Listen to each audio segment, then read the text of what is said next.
Okay, so today we're talking about James Monroe, the era of good feelings, which is considered that time period after the War of 1812, and then what is called the Monroe Doctrine, which has to do with the United States relative to the other countries of the world and the United States in this hemisphere.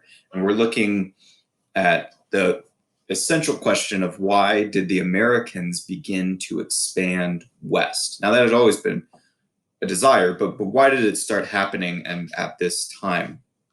And so we'll look through all these things. So we're looking at President James Monroe. He's the fifth president. He's president from 1817 to 1825. He is of that kind of Jefferson's political party, which didn't belong to Jefferson, but it was kind of characterized by Jefferson, of the Democratic Republicans. So this is the party of limited government, priority of the rights and sovereignty of the states, the party of wanting to limit the power of the U.S. federal government involvement, and also more the party of the kind of southern states, as opposed with the Federalist Party. Now, the kind of interesting thing is, you'll remember at the end of the War of 1812, the Federalists, or the Federalist Nationalists, the kind of that party of Alexander Hamilton and not so much George Washington and James and John Adams, although they would have agreed more with it, that party was considered the party of more expansion of U.S. federal government power, that was more pro-British, that was more interested in industry, and was kind of regional based on it kind of formed out of the northeastern part of America that's called kind of New England, or they're sometimes even called the New England Federalists, which are those states like Massachusetts and Rhode Island, others in that, Connecticut, those states that are up in that northeast area, New Hampshire, and so on. And you'll remember that during the War of 1812, that Madison, president at the time, was a Democratic Republican, and that he asked for the war. Now, we've looked at people being for and against the War of 1812 and their reasons. One of the groups that was against the War of 1812 was the North, the northeastern New England region. They refused to participate in the war. They refused to send people into the war. They basically exited the war, and in some ways it was kind of like they were outside of the United States almost for that time, not officially, but practically. And their hope was to end the war so that they could continue trade with Britain. Since the United States was officially at war with Britain, obviously they could not legally continue to trade with Great Britain. So this is crushing a lot of their businesses, their livelihoods, which were shipping and trade, fishing, and things that depended on that positive relationship with Great Britain. So they had the Hartford Convention in the North, which discussed a couple different things. There were different points of view, but they discussed ending their participation in the United States and exiting the United States and forming a New England Confederacy, meaning a group of people, a group of states that would join together on a team but not be part of the United States. And then they would try to have peace with Great Britain and trade with Great Britain. Now, that was the most kind of extreme position. The Hartford Convention decided that would not be their immediate course of action, but it was thought to be that they could do that. That was thought to be their right. So what they recommended instead was they sent a list of recommendations for changes to the Constitution that would make war harder to do. That would make it more difficult to declare war. Now, these changes, these recommendations for changes, did not arrive in Washington, D.C. until after the war was over. So there's actually quite a few times in the War of 1812 where the ability for information to travel over time affects the outcomes of what happens at the war. Remember that one of the causes of the war is British impressment. They're taking people off of ships and making them fight in the Navy. Some Americans get taken in that process. Now, that's one of the arguments for the war. But the British changed that policy before the war started. But the war went on anyway because the information traveled too slowly and the war was already declared. The most famous battle of the War of 1812, the Battle of New Orleans, happened because it happened after the peace treaty was signed, because the information that the war was officially over had not reached them at this time. And the New England Hartford Convention sent their recommendations to Washington, D.C., threatening basically, if they were not met, with the possibility that they might exit the Union and join Britain. And so, but the war was over before that information got there. So you can imagine how people would view the New England Federalists after the War of 1812 is kind of won, not officially won. It's kind of a stalemate. Both sides decide they kind of are done fighting. But a lot of people see the War of 1812 as a victory, but then they remember, wait a second, those people in Hartford threatened to leave the country and they didn't fight in the war, even though a lot of the war was fought up in the north near Canada and fought Britain out of their areas. They're a bunch of traitors. And so this basically brings an end to the Federalist Party. And basically the next few presidents will be of the Democratic Republican Party. This party that is focused on limiting government, focused on a stricter reading of the Constitution, that focuses on the priority of the sovereignty of the states. And another political party to compete with it will not arise for another few years, called the Whig Party. So it's kind of interesting how these things affect different political parties.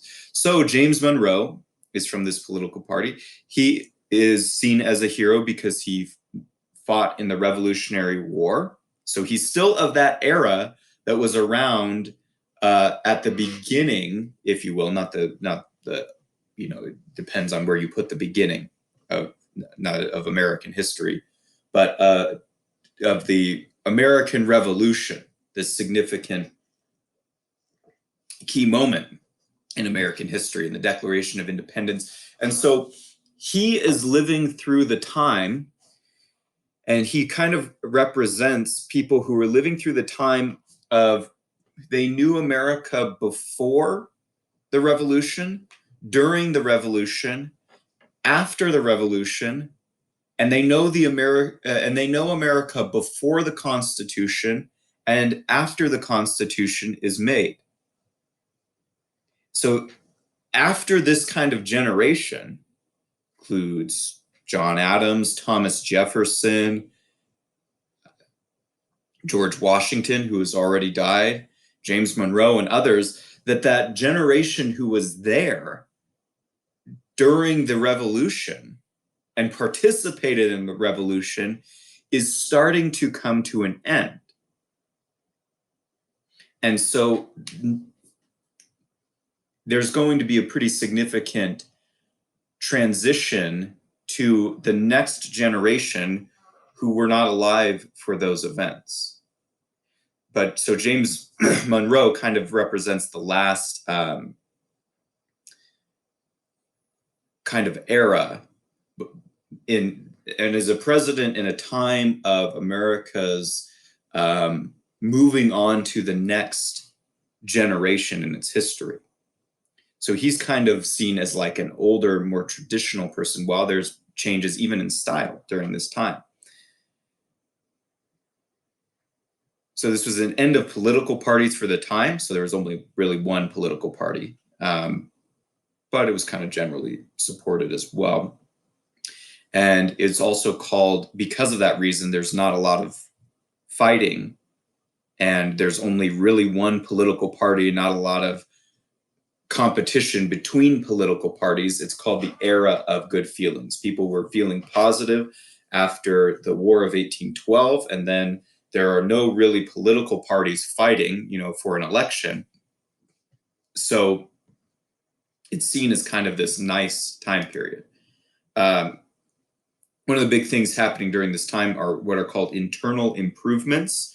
Internal improvements are tax money, which is the government taxes money from people who produce it in order to pay for things like roads, bridges, canals, which is like this river that you can go on and trade on, and infrastructure. Okay, so this would be like stuff like not in that time, but today, like a sidewalk or something like that. Now, internal improvements are a big debate during this time in American history, because there's significant disagreement over, number one, whether it's even constitutional to do this, and number two, a lot of people feel like that the Americans are being taxed, but that the money and the infrastructure is going to certain parts of the country and not others. Like that everybody's being taxed, but it seems like a lot of the money is being spent in the North versus the South, for example. That the North, where they have an economy that's moving toward more industrialization and tools and machines, as opposed to agriculture in the South, which also has some tools and machines and industrialization, they feel like that the roads and canals and the money being spent is being spent in one region as opposed to another. Another famous individual in American history named Henry Clay comes up with this idea called the American system.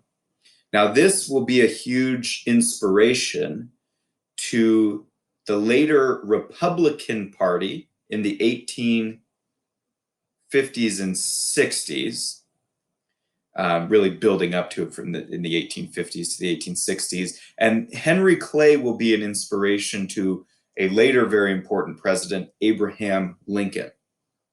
Okay, so there was a proposal to tax the whole United States, which at that time taxation was, there was no income tax. So it wasn't taxed based on how much people made. It was basically kind of similar to a sales tax. It was called a tariff, which there were taxes on goods that were traded or goods that came into the country from the outside, and that you basically just paid a higher price for it. So it's like if you get a 99-cent drink at McDonald's, the sales tax adds about 10 cents to that you pay in the price of the product. So this was kind of an equalized taxation. The Constitution used to say that all taxation had to be equal across the United States. But can it be if different sides of the country have to buy different things and therefore they pay different amounts?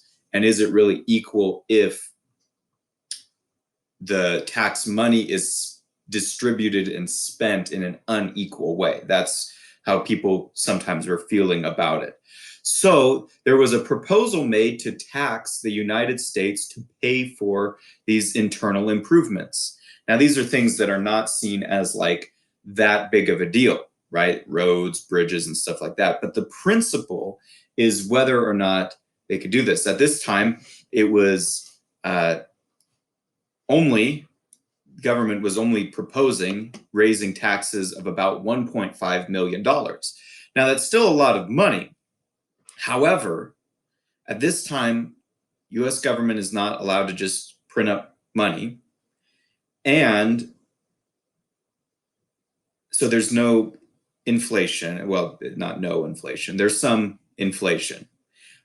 But you can think of today, the budgets and things that you see today, not only millions, but billions and trillions. So $1.5 million to build some roads, canals, bridges, and things of that nature doesn't seem to be that big of a deal. They argued this from the General Welfare Clause of the Constitution. The General Welfare Clause is in Article 1, Section 8 of the Constitution. Article 1, Section 8 describes most of Congress's powers in the U.S. federal government. Article 1, Section 8 is a listing of things that not only Congress can do, but purposes for which Congress can raise money, can tax the Americans.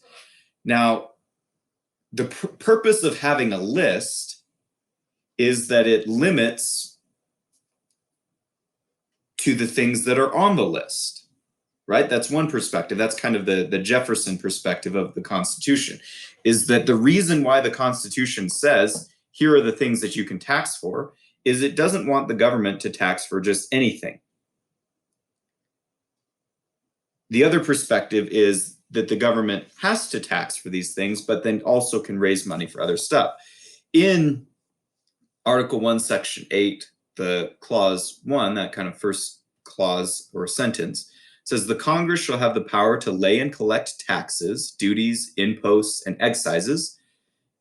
Those are different types of taxes. And it says to pay the debts and provide for the common defense and general welfare of the states. But all duties, imposts, excises shall be uniform throughout the United States. So it says that they can collect taxes to pay for debts, old war debts, the common defense of all the states, and the general welfare. Now, a lot of times people will say, okay, well, general welfare there says that whatever Congress judges to be the general good of all the American people, that is something that it can raise taxes for. But a lot of people said, no, general welfare doesn't just mean that, because then there would be no point in giving the government a list. So general welfare has to mean just the things that are on the list. So there are different perspectives of this in that time and even to this day. That being said, James Monroe was a more strict reader and interpreter of the Constitution. He did not believe that it was constitutional to raise tax money on the Americans for something that was not specifically said in the Constitution. Now, even if this was a good idea, roads and bridges and things that might even bring some benefit, he did not believe that it was constitutional to do this. So James Monroe vetoed these things, meaning Congress can make a bill, but before it becomes a law, the president has to sign it. Now, that doesn't mean that that's the end of the business. The Constitution can be changed through an amendment process. At one point, James Madison also vetoed a similar bill that was to raise money for these purposes. And even though James Madison agreed with the idea of the government raising money to pay for roads, bridges, canals, and general infrastructure, he did not believe it was constitutional, so he vetoed the bill. So James Monroe believed his role as president was to judge whether since he swore an oath to uphold the Constitution, that his role as president was to judge whether the bills that came before him from Congress he was to judge whether or not he believed they were constitutional, not just whether they were a good idea or not. And if they were unconstitutional, he believed it was his role to veto the bill until such time as the Constitution was changed, or until he came across a bill that was constitutional. So we're going to end that there as part one, and we'll come back to part two tomorrow.